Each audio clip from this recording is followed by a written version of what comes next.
¿Quién es el que vive? Cristo. Y al nombre de Cristo.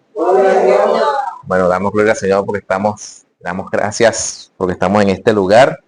Hoy el día del Señor, primer domingo del mes de marzo. Y tenemos hoy la cena del Señor, así que bueno, trataré de ser lo más breve posible. Porque hoy lo que vamos a ver es un repaso de lo que vimos el año pasado. Recuerden que comenzamos a estudiar una serie que se llama La Doctrina de la Gracia, que es una introducción a la teología reformada. El año pasado nos quedamos en el segundo punto.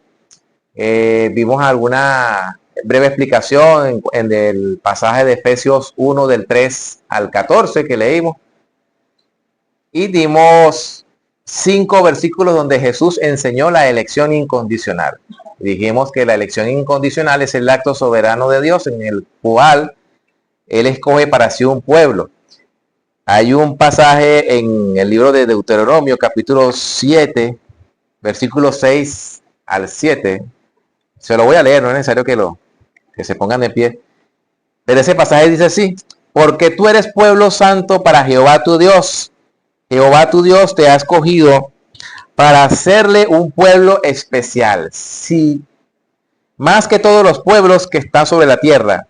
No por ser vosotros más que todos los pueblos os ha querido Jehová y os ha escogido, pues vosotros erais el más insignificante de todos los pueblos.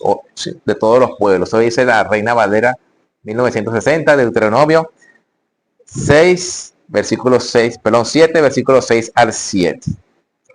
Allí dice que Jehová había escogido a Israel para ser un pueblo especial por sobre todas las naciones. Dice más que todos los pueblos de sobre la tierra.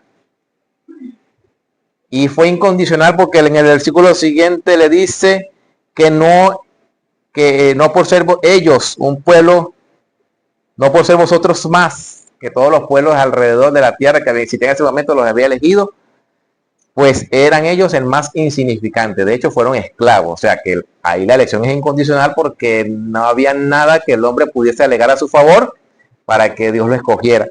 Y esas palabras Moisés las reitera en el capítulo 14 de ese mismo libro. 14:2 dice: porque eres pueblo santo a Jehová tu Dios, y Jehová te ha escogido para que le seas un pueblo único de entre todos los pueblos sobre la tierra. Pueblo único. Ahora, en esa oportunidad hablamos de que, curiosamente, aquellos que se oponen a esta elección, a esta doctrina de la elección incondicional, segundo punto de la doctrina de la gracia, no tienen ningún problema con estos versículos que acabamos de leer, de que Dios escogió a Israel para ser un pueblo especial. Para ellos, Israel es el pueblo escogido por Dios, ciertamente lo es, pero eso también ha dado pie para avalar cualquier cosa que esté pasando en Medio Oriente. En Medio Oriente se está asesinando, matando, violando, y dicen, no, como ellos son el pueblo escogido de Dios, entonces a ellos no se le debe decir nada en contra. Así piensa lamentablemente una parte del pueblo cristiano. El punto es que ellos no tienen ningún problema para reconocer la elección de Dios por encima de todos los pueblos. No tienen ningún problema. El asunto está cuando llegamos al Nuevo Testamento. Allí sí hay una dificultad para ellos. ¿Cómo es posible que Dios elija de manera incondicional y no le dé la oportunidad a todos los demás, a todos los seres humanos? Pues hay algo que se llaman los atributos de Dios, que es la inmutabilidad, es decir, que Dios no cambia en sus propósitos, en sus decretos, y eso, lo que se dio en el Antiguo Testamento, está también en el Nuevo Pacto, en la actualidad, porque Él es el mismo ayer y hoy por los siglos de los siglos. Entonces, lo que sucede hoy en la actualidad, en este nuevo pacto, es una ampliación de la promesa y el cumplimiento, además, de la promesa de Dios a Abraham en Génesis 12:3, cuando le dijo que en su simiente serían benditas todas las familias de la tierra. En ese pacto que Dios hizo con Abraham, esa promesa, es que entramos nosotros los gentiles y somos parte de ese Israel. Es lo que dice Pablo en Gálatas 3:29, que aquellos que son de la fe o que son de fe, que creen por la fe en Jesús, son hijos descendientes de Abraham. Nada más y nada menos. O sea que no es una cuestión de sangre, de linaje, sino de fe, pero por la fe en Cristo Jesús. En Cristo Jesús, esa promesa dada a Abraham aplica también a los creyentes, a nosotros. Entonces somos ese Israel. No es un reemplazo, es una ampliación del pueblo de Israel. Es una ampliación. O sea, es una suma. Pues, no es un reemplazo como algunos han enseñado de que la iglesia reemplazó a Israel. No, se le agregan los gentiles, entran en el nuevo pacto por la fe en Cristo Jesús, lo cual es el cumplimiento de la promesa de Abraham. En su simiente serían benditas todas las familias de la tierra. Entonces, tomando en cuenta de que Dios es inmutable y si en el pasado eligió un pueblo para hacerle un pueblo especial y único, no va a ser diferente en el nuevo pacto. La elección sigue siendo incondicional. ¿Hasta aquí todo claro? ¿Alguna pregunta, alguna interrogante, algún comentario que quieran hacer antes de avanzar? Ok, entonces vamos a estudiar esta mañana brevemente 5 versículos donde Jesús habló de la elección incondicional. O sea, estos son versículos que cuando uno tiene una lectura rápida en los evangelios tienden a pasar por alto, porque si se vieran realmente, vayan buscando el evangelio de Mateo, ahí veremos el primero. Si lo leyeran detenidamente, dirían, wow, aquí Jesús qué está queriendo decir. Y más si analizamos el contexto del pasaje, es todavía más tremendo, ¿no? El primero de ellos es Mateo 11, 25, 26. Mateo 11, 25, 26. ¿Lo tienen? Dice, con la bendición del Padre, del Hijo y del Espíritu Santo. Amén. En aquel tiempo respondiendo Jesús, dijo, te alabo Padre, Señor del cielo y de la tierra, porque escondiste estas cosas de los sabios y los entendidos y las revelaste a los niños. Sí, Padre, porque así te agradó. El contexto de este pasaje es cuando Jesús declara los ayes sobre 3 ciudades. Eso comienza en el versículo 21. Corazín, Beisaida, son las ciudades a la cual, y Capernaum también, sobre las cuales Jesús lanza esos ayes. Ayes en las escrituras significa lamento, juicio. Y él dice, si en Tiro y en Sidón se hubiesen dado las señales que se hicieron en ti, ya esas ciudades que eran gentiles se hubiesen convertido. Y todavía remata y dice, si en Sodoma se hubiesen hecho las señales que se hicieron en ti, tiempo a que se hubiesen convertido en silicio y en ceniza. El asunto está que Jesucristo no fue a esas ciudades, o Dios en el antiguo pacto no fue a esas ciudades, sino que las condenó. La pregunta está, ¿sería Dios injusto porque no visitó esas ciudades sabiendo por boca al mismo Jesús que si se hubiesen hecho los milagros se iban a convertir? Ahí está la elección incondicional. Es tremendo, ¿no? Cuando uno analiza las escrituras y cómo se caen tantas cosas que uno ha venido aprendiendo a lo largo del tiempo, y vemos que Dios no es solamente un Dios de amor, que ciertamente lo es, pero también vemos que es un Dios justo y que no dará por inocente al culpable, y que Dios a nadie le aplica injusticia, porque todos recibimos o gracia o justicia, pero en ningún momento injusticia. O sea, no se le puede culpar a un juez porque de 2 condenados a muerte perdona la vida a uno y al otro lo condena.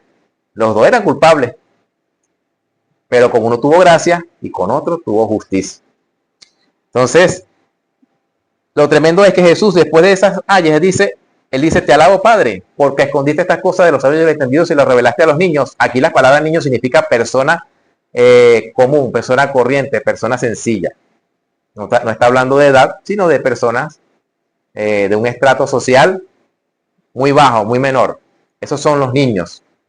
Aquellas personas que no tienen nombre, no tienen título, no tienen nada, sino simplemente la ropa que traen encima y lo que puedan atesorar.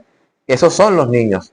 ¿Y qué dice Jesús? Escondiste esto de los sabios y de los entendidos y se lo revelaste a los niños. O sea, el evangelio, el Padre lo escondió a esas personas que podían presumir de algo, pero no lo hizo. Y eso va en línea con las palabras del apóstol Pablo en 1 Corintios 2:21, donde dice que Dios de los sabios, de lo necio, lo vil y lo menospreciado, ¿qué hizo? Los escogió para deshacer lo que no es. Entonces ahí vemos que Dios escoge incondicionalmente porque así le place, como lo dijo Jesús. Sí, Padre, porque así te agradó. Esta parte del versículo, el 26, en la Biblia en lenguaje sencillo dice, y todo, Padre, porque así lo has querido. O sea, una manera un poquito más clara. O sea, así le agradó, así lo quiso hacer. Hasta aquí, ¿entendido? ¿Alguna pregunta, algún comentario? Ajá.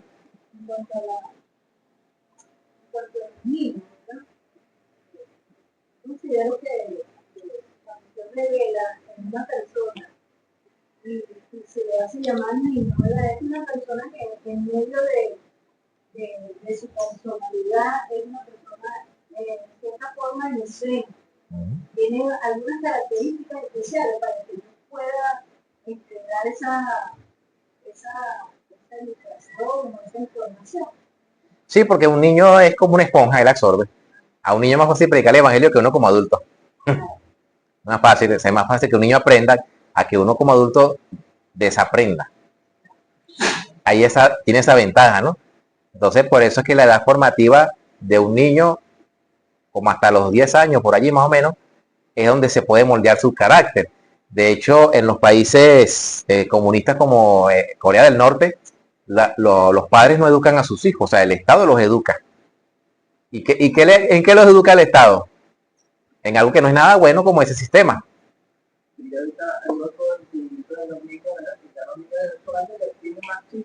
Sí, sí. Sí. A veces es artificial, pero bueno. A veces es artificial porque aprenden demasiado rápido, pero no aprenden como deberían aprender. O sea, aprender de leer un libro, algo que se pueda tocar. Sí, tenemos que ir para la biblioteca o a los libros. Sí. Pero siguiendo con lo que dice la hermana Línea, sí, el niño tiene esa especial, digamos, eso especial. Que uno le puede hablar del evangelio y él puede aprender. De hecho, a un niño se le dice una mentira y la cree.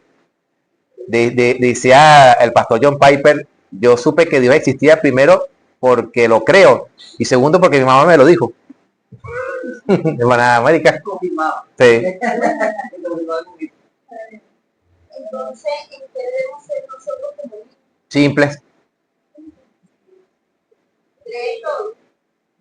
No malicioso, ¿verdad? Sí. Receptivo. Porque un niño no a menos que sea un rebelde, que son casos excepcionales, es moldeable, es maleable. O sea,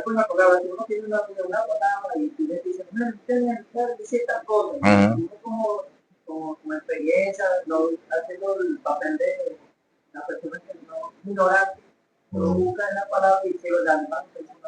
Sí. No sé si con eso se contesta la pregunta. Creo que no se la contesté. Repítamela, por favor.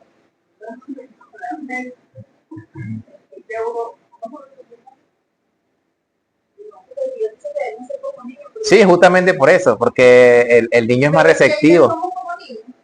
Cuando somos humildes, sí. Cuando prestamos la atención a la voz de Dios, sí.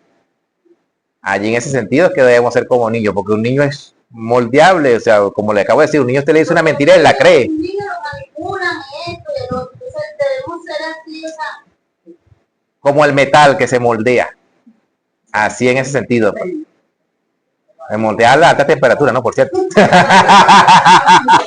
Todavía no viene el clavo. A los niños se les enseña, los niños son moldeables, ¿verdad? Entonces, ¿qué pasa con un niño? A medida que va creciendo, él va tomando esa de lo que aprendió. De lo que va aprendiendo. Un niño ve rebeldía y tiene rebeldía. Sí. Porque, por ejemplo, ¿quiénes son los que más se le opusieron a Jesús? No, los que más se le opusieron.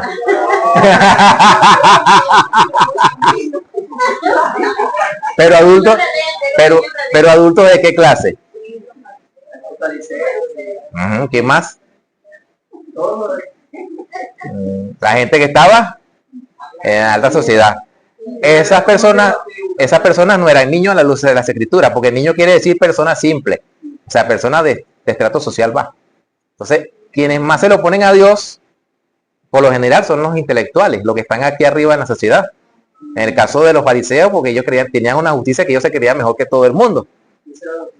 Entonces, esa cosa se habían ellos, ese sistema que habían creado, les impedía bajarse a nivel de niños, de personas simples y creerle a Jesús. ¿De acuerdo? Por lo menos cuando nosotros predicamos la palabra en la calle, vamos cuando lanzamos una palabra en la calle, hay una multitud de personas. Las personas que tienen más o menos, que tienen mayor saber. conocimiento, pero no de la palabra, no van a convencerse, no van a aceptar a Dios. Entonces, aquellas personas que son personas humildes, que con hasta quien sea un borracho, esos son los primeros que hacen. ¿Verdad que sí? Porque verdaderamente usted va por una parte y lo consigue hasta y él se levanta la mano, hombre, por mí, porque a uno le ha tocado. A mí me ha tocado me paran allá abajo en el sector 7 y me salió un borracho en el ore por mí, que decía, bueno. Y frente a la licorería 7 empecé a hablar con ese varón que venía bajando de brisa, y oré frente a la licorería, cualquiera de ellos, la pastora donde está la licorería 7. Tremendo. Sí.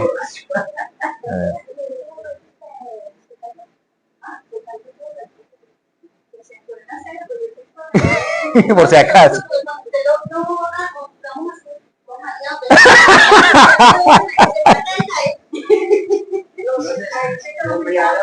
Sí, de emborracho. Pero entonces el niño es una persona simple, es el significado de la palabra en la Biblia, o sea, no está hablando de edad, está hablando de personas sencillas. Y una persona sencilla que reconoce que no tiene nada de qué presumir, que reconoce, como dijo Jesús en Mateo 5:3, pobre de espíritu es el que oye la voz del Padre, que habla a través del Hijo. ¿Cómo? Sí, porque no ve necesidad de Dios. De hecho, ¿dónde viven los ricos? Apartados en un sitio donde para uno llegar tiene que caminar porque los autobuses no pasan por ahí. Tremendo. Los que han trabajado en casa de familia saben de qué estoy hablando, ¿no? Tienen que caminar muchos metros porque si no tienen carro. Entonces, allí está esa rebeldía. Bueno, eso fue justamente lo que pasó con esas ciudades. Betsaida, Corazín, Capernaum, que se creían mucho, pero ¿qué dijo Jesús? O sea, Jesús se consuela en las palabras del Padre, en la voluntad del Padre. Sí, Padre, porque así te agradó. Es frustrante cuando uno como predicador, uno enseña, predica el Evangelio y piensa que nada pasa. Pero cuando uno lee estas palabras de Jesús, uno se consuela y dice, bueno, así le agradó al Padre. O sea, por eso no nos debe frustrar que si hacemos una campaña evangelística no se convierte en ninguna persona. Porque nosotros no estamos llamados a convertir, estamos llamados a evangelizar.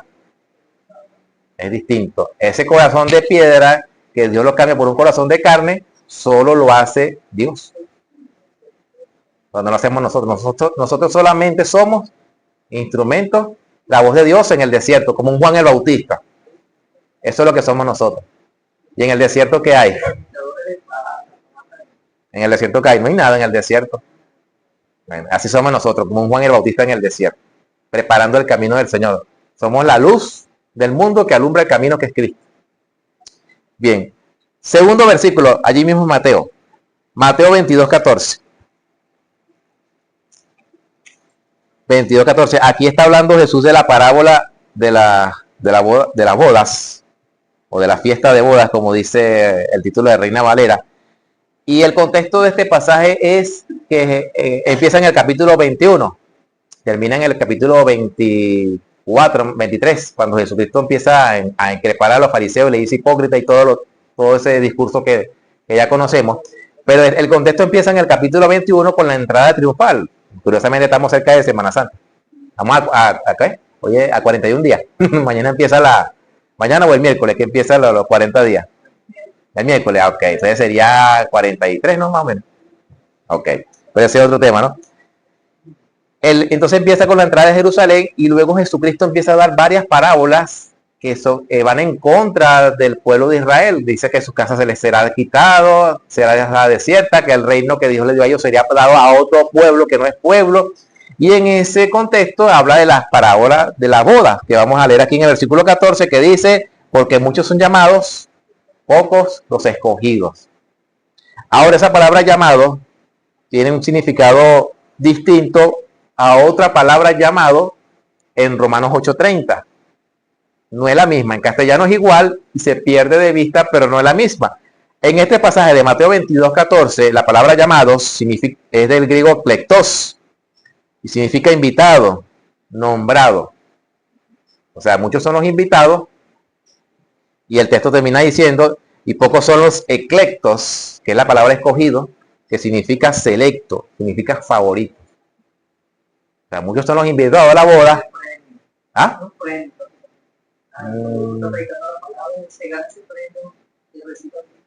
Sí, es un premio, es un selecto, un invitado favorito. Y esta palabra, como yo les dije, no es igual a la que aparece en Romanos 8:30, que dice que los que antes, a los que predestinó a estos también llamó. No es la misma. He escuchado debates en línea en las redes sociales que dicen, bueno, pero ¿por qué dice, por un lado, que muchos son los llamados y pocos los escogidos? O sea, como queriendo ver que ese llamado de Dios es el llamado a salvación. Es el llamado que nosotros hacemos en la predicación del Evangelio es resistible. Pero el llamado que Dios hace al corazón del hombre es irresistible. De ahí el concepto de la gracia irresistible. O sea, a nosotros se nos pueden oponer y se nos van a oponer cuando predicamos el Evangelio. O sea, nadie nos va a creer, nadie va a aceptar a Cristo. Pero cuando el Padre ya hace ese llamado de que aparece, por ejemplo, en Romanos 8:30, es un llamado eficaz y que tarde o temprano esa persona va a venir a Cristo.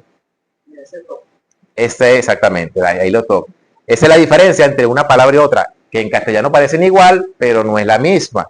Entonces, cuando dice Mateo 22:14, muchos son los invitados, muchos son los nombrados, pero pocos son los electos o los seleccionados, pocos son los favoritos. Lo que significa esa palabra, escogidos. Llamar en Romanos 8:30 significa hacer un llamado en voz alta. ¿Quién no oye cuando lo llaman en la calle por su nombre? O sea, Dios hace un llamado en voz alta que el hombre no puede dejar de escuchar. El hombre lo va a escuchar sí o sí. Ese es el llamado que aparece en Romanos 8:30, distinto al de Mateo 22:14 que acabamos de leer. Por ejemplo, el diccionario Bain de esta palabra llamar en Romanos 8:30 dice que se usa particularmente del llamado divino a participar de las bendiciones de redención. O sea, el llamado a salvación que Dios hace a la persona. Y aparece en versículos como Romanos 8:30, que se lo acabo de leer, 1 Corintios 9, 2 Tesalonicenses 2:12 y Hebreos 9:15. O sea, es el llamado que Dios hace a la persona para participar de las bendiciones de la redención. Este texto que le de Mateo 22:14, en la Nueva Traducción Viviente, dice así: pues muchos son los llamados, pero pocos son los elegidos. Sinónimo. Entonces, no es ese llamado que Dios hace, es un llamado de nombramiento, de invitación, pero la escogencia es de selección y es de favorecer a una persona en particular. De hecho, el pasaje dice que la parábola, que hubo un rey que hizo una fiesta de bodas, invitó a varias personas de alta sociedad y ninguno fue.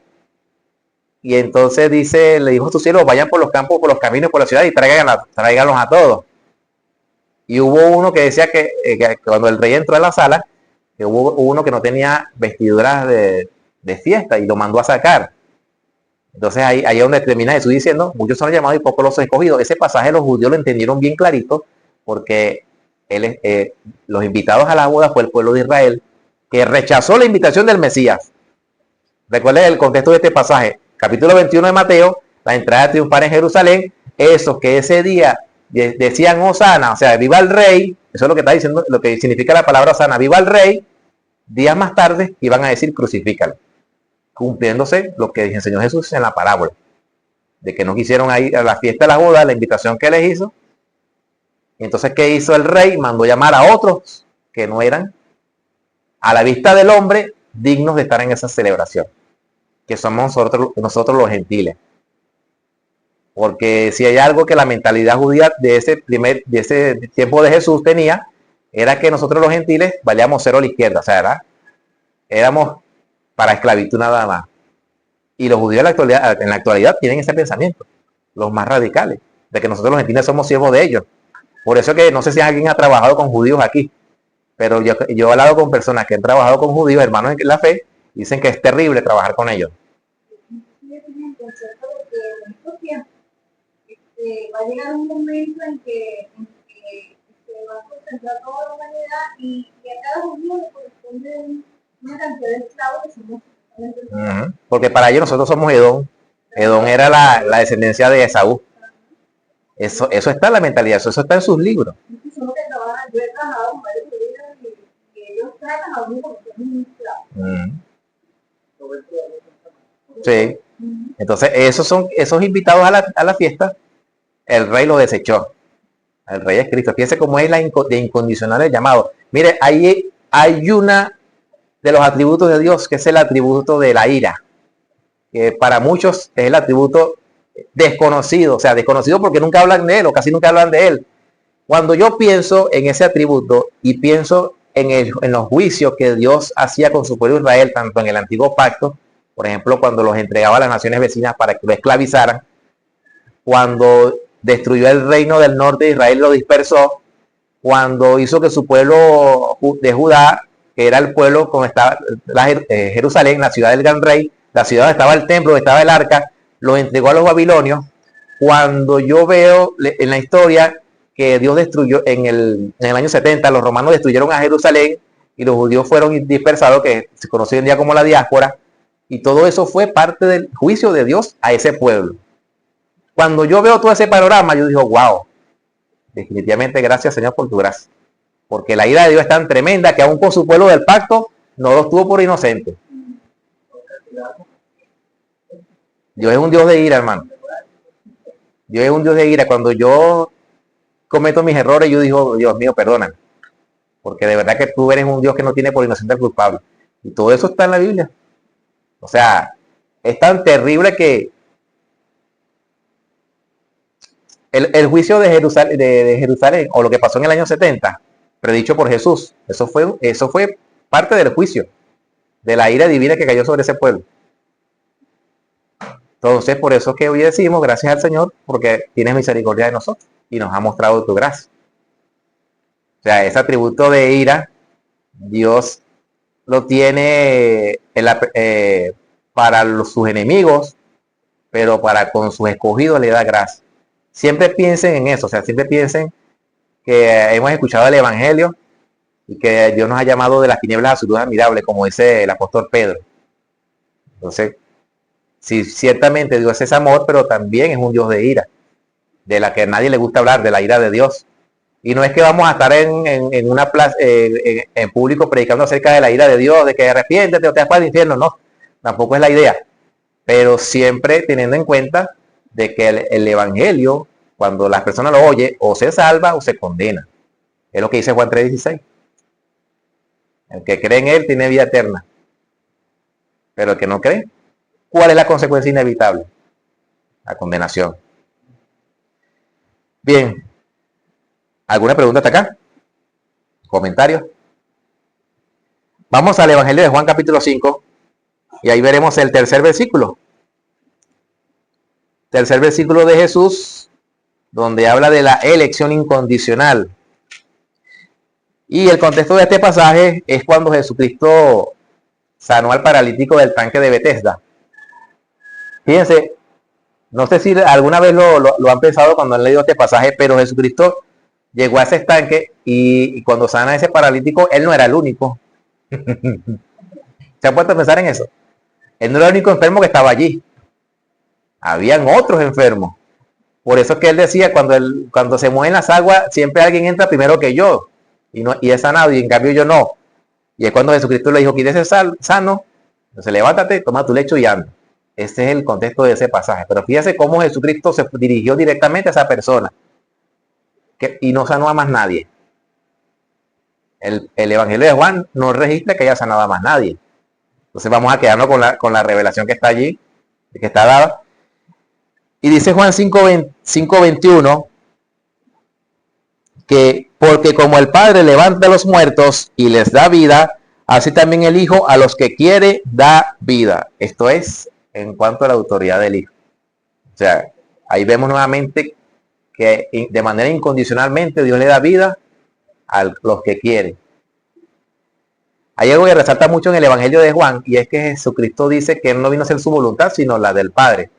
Eso resalta mucho. Entonces Él dice, así como el Padre da vida, así a los que el Hijo quiere, da vida. O sea, hay una conexión en esa voluntad intertrinitaria que llaman algunos. O sea, lo mismo que piensa el Padre, lo piensa el Hijo y lo ejecuta.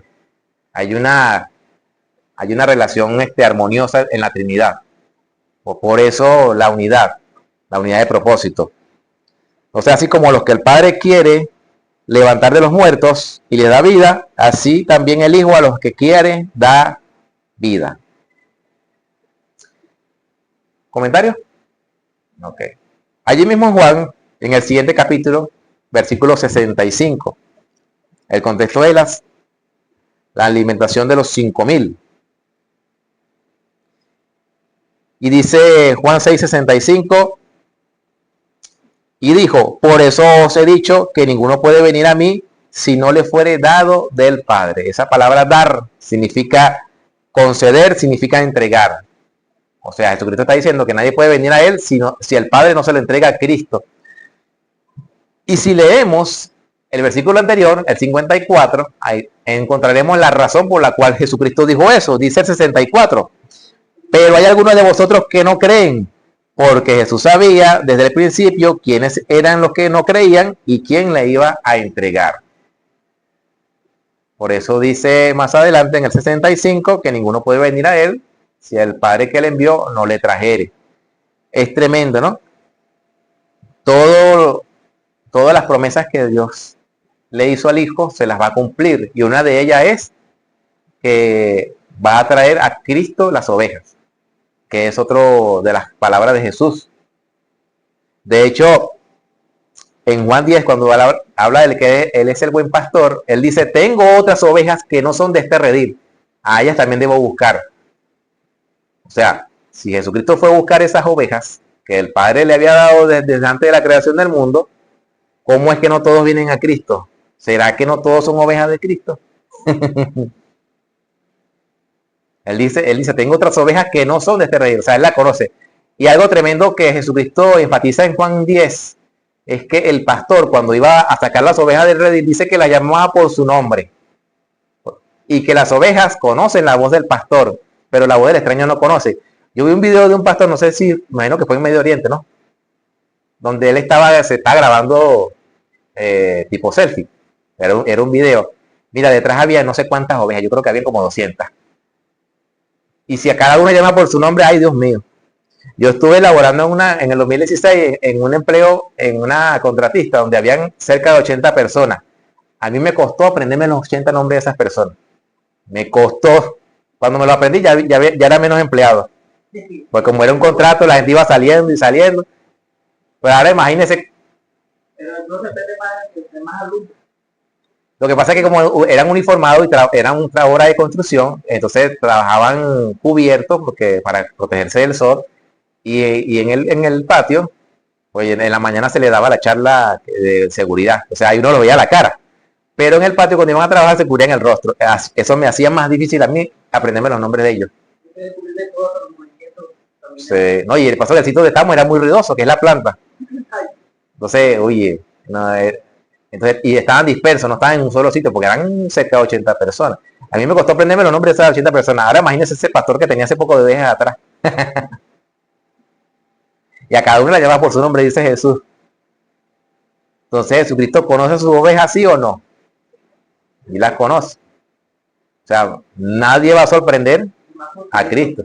Exactamente, nadie lo va a sorprender. Incluso Uh-huh. cuando uno sería por lo que no uno necesita y oveja, nosotros tuvimos una esta semana, cuando llegaba mi esposo no estaba nada, la puerta no la podía sacar. Entonces, sin amarrarlo, él caminaba hasta el terreno del muelle y ahí le decíamos vamos, y vamos a ver la casa. O sea, pero si la sacaba mi hijo o mi nieto, eso como el mecate no forma jalada. Entonces, eso bonita. Conocía la voz de... Conoce a tu pastor. Sí, sí. Fíjese que la vida... Ajá. Cuando uno va por la calle, uno conoce al caminar, que no quiera decir que la casa del ser humano. Así la persona se habla. Y por el sonido, la voz, uno reconoce a la persona que le está llamando. Así tenga el teléfono para botar la luz, que uno no vea el nombre. Uno sabe, reconoce la voz y reconoce que la persona cuando va por la calle ya vinculada. Fíjese cómo aplica a la vida cristiana práctica esto de conocer la voz del pastor, ¿no? Que nosotros estudiamos la escritura y pero hay cosas que siempre se nos escapan, sobre todo cuando estamos nuevos. En el año 2010, cuando yo estaba en la senda, nosotros fuimos a una iglesia que está en el sector 6, en Cartanal, Dios con nosotros. En ese tiempo había otro pastor. Y nosotros fuimos allá porque nos habían invitado a los jóvenes y yo fui, desde que entré, yo me sentía extraño. Pero como uno, o sea, a veces cuando uno está acostumbrado a un lugar y va a uno distinto, pues el cambio es notable, ¿no? Entonces yo decía, no, debe ser porque estoy en un lugar distinto. O sea, tratando de no ser prejuiciosos, porque es una iglesia que era considerada liberal. Y tratando de no ser prejuiciosos. Entonces yo veía gente que yo veía en la calle y estaban allí. Y decía, pero este es cristiano. O sea, eso fue una de las primeras misiones. Sí, entonces yo decía, oye, pero esta persona está aquí. No sabía que era cristiana, decía yo dentro de mí. Pero yo sentí un ambiente extraño desde que entré. Y yo decía, bueno, voy a quedarme porque quizás estoy siendo prejuicioso. Pero yo sentía el ambiente extraño cuando empezó la alabanza, extraño. Y yo dije, bueno, voy a quedarme hasta el final. No, cuando llegó la predicación, mira, desastre total. O sea, allí no se habló de... Allí, yo puedo decir que la palabra de Cristo no se habló allí. Demasiado, o sea, cosas extrañas propias del neopentecostalismo que ha invadido algunas iglesias conservadoras, las vi yo allí. O sea, cuando llegó la parte de la administración, eso fue un desastre. Era una mujer, la predicadora caminaba por allá, por acá, o sea, era un desastre. O sea, todo fue emoción. Y el pastor en ese momento dijo, cuando yo cuide ustedes van a, cuando yo diga, creo que dijo a su nombre, ustedes van a gritar fuerte que va a caer el poder de Dios. Claro, si tienen los músicos tocando, la música mueve las emociones. O sea, todo fue tremendo ese día. Y yo salí con esa impresión, o sea, yo decía, no, pero es que aquí hay algo raro. O sea, cuando la oveja conoce la voz del pastor, porque uno puede desconocer a un predicador, pero cuando está hablando y uno conoce las escrituras, uno dice, oye, está hablando de algo que es sano, está dando doctrina sana. Pero cuando uno no ve por las escrituras lo que está frente a sus ojos, es tremendo. O sea, es otro pastor el que está allí. Esa iglesia del día de hoy sigue en pie. Claro, han cambiado algunas cosas, pero siguen estando igual. Entonces, o sea, igual en el sentido de su forma de ser. O sea, no ha cambiado mucho. De hecho, yo he visto videos de ellos en las redes sociales. Pero en ese momento la impresión fue de que, oye, aquí hay algo raro. O sea, le están dando tetero piche a los hermanos allí. Para decirlo en términos más coloquiales. Ok, entonces, ¿a quién atribuyó, de acuerdo a Juan 65, Cristo la salvación? ¿Al libre albedrío del ser humano? ¿A la elección incondicional del Padre? Fíjese que en esta vida hay dos tipos de juicio. El juicio retributivo que Dios le da a sus hijos cuando los castiga por los pecados que han cometido, se llama la retribución. Sí, pero en el caso de sus hijos los disciplina. Ese es el juicio retributivo. El juicio retributivo no es para condenar nunca, sino para disciplinar a su pueblo. Y el otro juicio que hay en esta vida es cuando Dios entrega a la persona su pecado. Ese es el peor de todo. Porque cuando Dios entrega a la persona, que es lo que vemos en Romanos 1, 18 en adelante, dice 3 veces que Dios entregó a la humanidad a su pecado. Cuando Dios entrega a una persona al pecado, que es parte de su juicio, la persona va todavía, es como una gandola cargada bajando tazón sin freno. Eso no lo para nadie. Ahí directamente al güey. En esta vida, no estamos hablando de la eternidad. Ya la eternidad es otro castigo eterno, ¿no? Es lo natural. Pero fíjese cómo Dios, como algunos que quieren elevar el libre albedrío del ser humano, si fuese así, que el ser humano con su libre albedrío puede buscar a Dios, estas personas lo hicieran, porque Dios los está entregando a su pecado. Pero ¿cuál es la reacción del hombre? Ir todavía más hondo, o sea, en lugar de elevarse, cae todavía más profundo. Ese es el juicio de Dios que está bien, y este es uno de los peores juicios en la que la persona puede caer en esta vida. O sea, que Dios nos entrega nuestro pecado.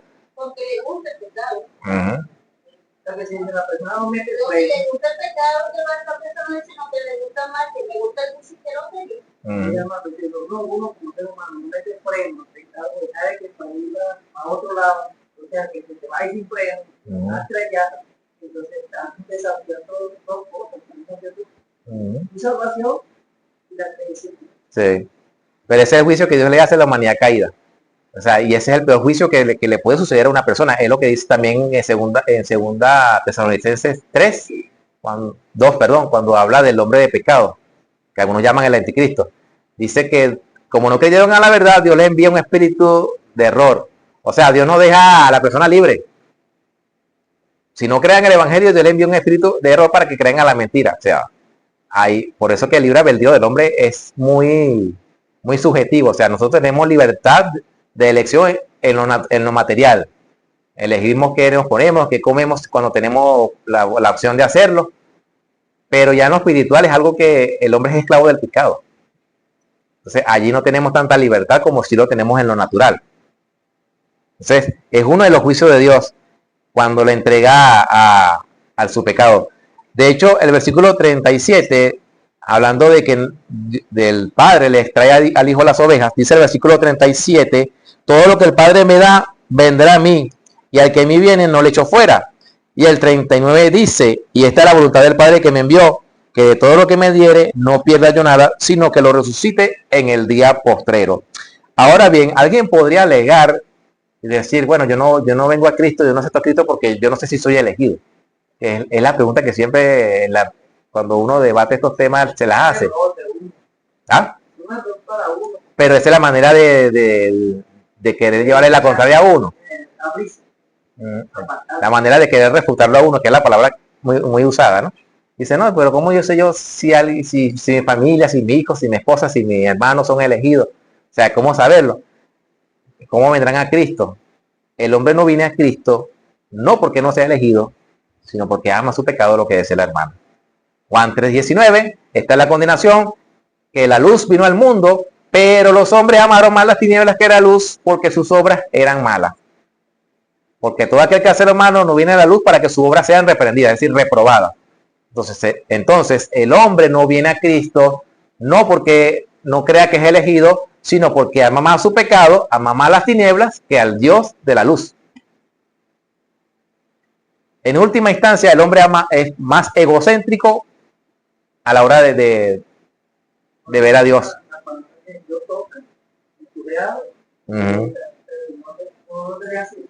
Sí. Pero nadie puede alegar de que no sabe si venir a Cristo o no, sin saber si es escogido o no, porque el hombre ama su pecado. Es lo que dice las Escrituras, Juan 3:19. Ama más las tinieblas que la luz. Y en Juan 1 dice que la luz vino al mundo, pero ¿qué hizo? A los suyos vino y los suyos no la recibieron. Algunos comentaristas dicen que no se refería solamente al pueblo de Israel, o sea, a los judíos, sino también a la humanidad en general. Entonces es ahí donde dice, más a todos los que le recibieron, a los que creen en su nombre, les dio el derecho, la potestad de ser hijo de Dios. Pero dice el versículo 12, pero el 13 dice, los cuales no son engendrados por voluntad de carne, ni de sangre, ni de varón, sino de Dios. O sea, es Dios quien hace nacer a sus hijos. Es Dios. Entonces nadie puede alegar y decir, bueno, ¿cómo saber si se ha escogido o no? Simplemente porque el que no viene a Cristo es porque ama más su pecado. Y es lo que leímos en el versículo 37. La segunda parte dice, y el que a mí viene, no le echó fuera. Pero ¿quiénes son los que vienen a Cristo? Todos los que el Padre le da a él. Ninguna persona que acuda a Cristo en arrepentimiento y fe va a ser rechazada por Cristo. Ninguna persona. O sea, todo aquel que reconozca que es pecador, que está bajo la ira de Dios, que es un muerto espiritualmente, que necesita de un Salvador, que es Jesús, va a venir a Cristo y Cristo no lo va a rechazar. ¿Por qué? Porque el Padre se lo está dando a Cristo. Y todo lo que el Padre le da a Cristo, Él no le echa fuera. Pero entonces nadie puede alegar la elección de Dios en su vida para decir que no viene a Cristo porque no sabe si es escogido o no. Allí es donde también la Escritura dice que no es por vista, sino por fe. O sea, nosotros creemos que Jesucristo es el Hijo de Dios. Romanos capítulo 10, versículos 10 en adelante, donde dice, esta es la palabra de fe que predicamos, que si creyeres en tu corazón que Jesús es el Señor y que Dios le levantó de los muertos, serás salvos. O sea, creer en Cristo es garantía de salvación. Pero algunos no creen porque la palabra de la cruz es locura.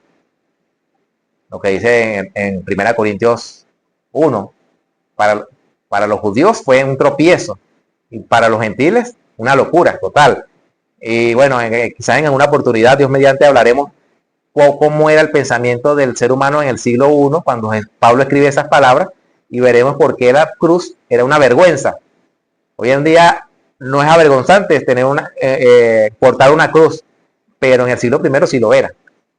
Eso lo veremos en otra oportunidad. Hasta aquí un comentario. Quinto versículo que veremos hoy, Juan 17, la oración sacerdotal de Jesús. Juan 17, una oración poderosísima, porque es la oración intercesora de Jesús por sus discípulos ante el Padre, y es una oración que el Padre le contestó y le seguirá contestando a Cristo fielmente. El versículo 2 dice así: como le has dado potestad sobre toda carne para que dé vida eterna a todos los que me diste. Dice el versículo 6: he manifestado tu nombre a los hombres que del mundo me diste, tuyos eran y me los diste, y han guardado tu palabra. El 9: yo ruego por ellos, no ruego por el mundo, sino por los que me diste, porque tuyos son. El 11: ya no estoy en el mundo, mas estos están en el mundo, y yo voy a ti. Padre Santo, a los que me has dado, guárdalos en tu nombre, para que sean uno, así como nosotros. El 24. Y el 24 dice: Padre, aquellos que me has dado, quiero que donde yo estoy, también ellos estén conmigo. Hay una frase que resalta en estos versículos que acabamos de leer. ¿Cuál es? Una frase que resalta en todos los versículos que leímos. La frase es: los que me diste. Resalta en ese versículo. De hecho, en el versículo 6, donde dice: he manifestado tu nombre a los hombres que del mundo me diste, tuyos eran. Hay una versión que dice: siempre fueron tuyos. O sea, tuyos eran, siempre fueron tuyos. No, esa es otra versión. Esa creo que es la nueva traducción viviente, que dice así. Donde dice tuyos eran, la nueva traducción viviente dice: siempre fueron tuyos. Es lo mismo, solamente que de una manera más clara. O sea, así dice Pablo, incluso antes de la fundación del mundo, dice Pablo en Efesios 1, 3 y 4. Entonces, lo que del mundo me diste. Ahora bien, algunos argumentan que Jesús estaba orando por sus 12 discípulos, que es el contraargumento que sacan en este pasaje. No, Jesucristo estaba orando por sus discípulos. Pero si tomamos eso como cierto, tenemos dos problemas. El primero de ellos es que está orando incluso por Judas, cuando en el versículo 12 dijo que él era un hijo de perdición. O sea, Jesucristo está intercediendo por alguien que ya está perdido, que no tiene remedio, como decimos nosotros. Si está orando literalmente por sus discípulos. O sea, porque eso es lo que argumentan. Y la segunda el segundo problema que tendríamos si aceptáramos que Jesús está orando por los discípulos que él escogió, por los 12, es que hay dos categorías de discípulos, los apóstoles y nosotros. Y Jesucristo dijo que en el reino de los cielos, el que quiera ser el mayor, el grande, debe servir a los demás. Y eso es una palabra que aplica a los discípulos de todas las épocas. Y creo que en esa oración, ¿no? Él dice que el oro también por lo que han de creer. El versículo 20, allá iba. Ajá, entonces. Allá iba. Entonces, pero antes de llegar allá, voy a enfatizar nuevamente. O sea, si tomamos en cuenta eso, entonces hay dos clases de discípulos. Entonces Jesucristo estaría mintiendo cuando dice que en el reino de Dios, el mayor es el que sirve. O sea, estaría categorizando a esos discípulos de nosotros. Y nosotros seríamos discípulos de segunda categoría. Y no hay cristianos de segunda categoría. Cualquier enseñanza que enseñe eso, valga la repetición, de que hay superioridad en cuanto a los discípulos, es una enseñanza errada, no es sana. Todos somos discípulos de Jesús. Que hay diferentes roles, porque somos un cuerpo también, es otra cosa. Que hay diferentes responsabilidades, esa es otra cosa. Por ejemplo, los que enseñamos tenemos mayor responsabilidad que los que no enseñan. Hay responsabilidades, sí. Pero en cuanto a dignidad, todos somos iguales. Como le decía en una oportunidad, usted no es menor que Pedro, que Juan o cualquiera de los apóstoles. A diferencia de que ellos conocieron al Señor cara a cara, que ahora nosotros lo conocemos por fe, pero somos iguales, estamos en igualdad de condiciones, la dignidad es la misma. Todos hemos sido adoptados hijos del Padre. Y el propósito es para hacernos conforme a la imagen de su Hijo. Entonces no hay diferencia entre los 12 apóstoles y nosotros. Y como decía la hermana América, en el versículo 20 dice, mas no ruego solamente por estos, sino también por los que han de creer en mí por la palabra de ellos. Entonces una cadena, los discípulos de los discípulos de los discípulos, discípulos hasta el siglo XXI, hasta el día de hoy, 2 de marzo de 2025. ¿Ah? Es una cadena. Entonces Jesucristo no es solamente ora por ellos, aquí lo dice clarito. No ora solamente por ellos, la elección incondicional. Jesucristo también oró por usted. Oró por usted, oró por usted, oró por usted, oró por mí, oró por los hermanos que no se encuentran en este lugar. Oró por todos los que son creyentes en Cristo Jesús, no solamente por sus discípulos. ¿Y cuál es la oración que Jesucristo ora a favor de nosotros? Padre, guárdalos. ¿Será que el Padre no puede guardar a los que Jesucristo pide que por ellos? ¿Se le va a escapar a alguno? Esa es una de las promesas en la que lo personal este servidor descansa. O sea,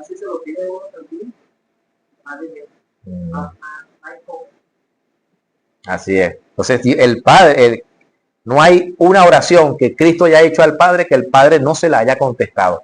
De hecho, en Juan 6:44, cuando él dice, ninguno puede venir a mí si el Padre que me envió no le trajere, dice Casiodoro de Reina, el traductor de la Biblia, comentando este capítulo de Juan, dice Casiodoro, que Cristo se consuela en la promesa del Padre de que les va a dar ovejas. Porque en ese momento Jesucristo se quedó solo, se quedó con los 12. En ese momento, en Juan capítulo 6. Y eso es frustrante para un predicador. Que las personas no crean a lo que uno está enseñando. Es frustrante, tremendo. Pero ¿qué hace Cristo? Se consuela con las palabras del Padre, de que todo lo que el Padre le da, vendrá a Él. Eso comenta Casiodoro de Reina de ese pasaje de Juan, capítulo 6. Entonces, hay algo que puede chocar a la mente humana, ¿no? Pero como dijo Charles Spurgeon, podrás estar en desacuerdo con la palabra predestinación, que vendría siendo un sinónimo de elección incondicional. Podrás estar en desacuerdo con la palabra predestinación, pero no la puedes borrar de la Biblia. Está allí. Está allí. Nosotros la tenemos de una manera, nuestros hermanos pentecostales lo tienen de otra, pero la palabra está en la Biblia. No la puedes eliminar. Que entra en conflicto con mi pensamiento, con mi forma de ver de lo que yo pensaba acerca de Dios, es otra cosa. Pero no se puede borrar la palabra predestinación de la Biblia, que es sinónimo de elección incondicional. Es lo mismo. Hasta aquí algún comentario, alguna pregunta.